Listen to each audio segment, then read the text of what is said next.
használat előtt alaposan olvasd át a kezelési útmutatót. Készítsd elő azokat az eszközöket, amikre szükséged lesz a festés során.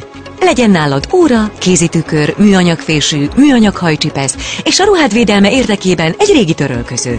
Amennyiben a hajad nagyon hosszú, vastagszálú vagy durva tapintású, előfordulhat, hogy 2 doboz festékre is szükséged lesz. A hajfestéket mindig hajmosás előtt száraz, kifésült hajra kell felvinni. És most kezdjük el! Először kent fel az egész előkezelő anyagot hajad teljes hosszára és a hajvégekre. Különös tekintettel a sérült részekre. Figyelj arra, hogy a hajtövekre még ne kerüljön. Az előkezelő anyagot nem szabad lemosni. A színezőanyag erre fog kerülni. Most hozzákezdhetsz a szín kikeveréséhez. Vedd fel a csomagban található kesztyűt. Majd vedd le az applikátor üveg tetejét, és add hozzá a krémhajfesték tubus teljes tartalmát. Alaposan zárd le az applikátor tetejét, és az arcodtól távol tartva addig rázd a palackot, amíg a szín teljesen összekeveredik.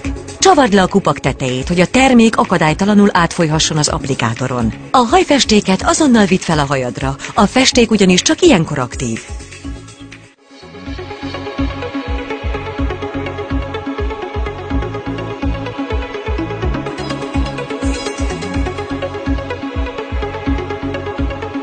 Amennyiben most használsz először hajfestéket, vagy hajad több mint 3 hónapja nem volt festve, kövesd a következő instrukciókat.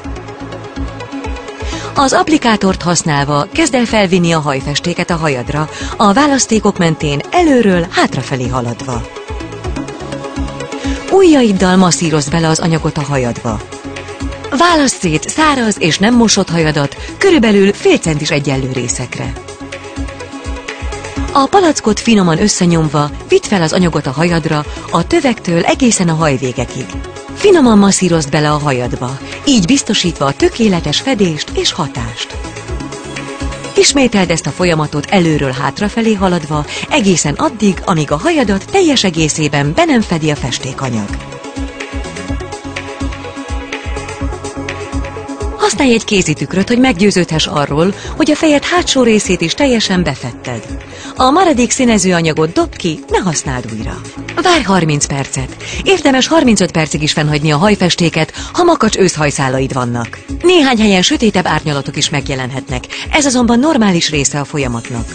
Ha lejárt a várakozási idő, egy kis langyos víz hozzáadásával masszírozd át a színezőanyagot, amíg könnyű habbá nem válik.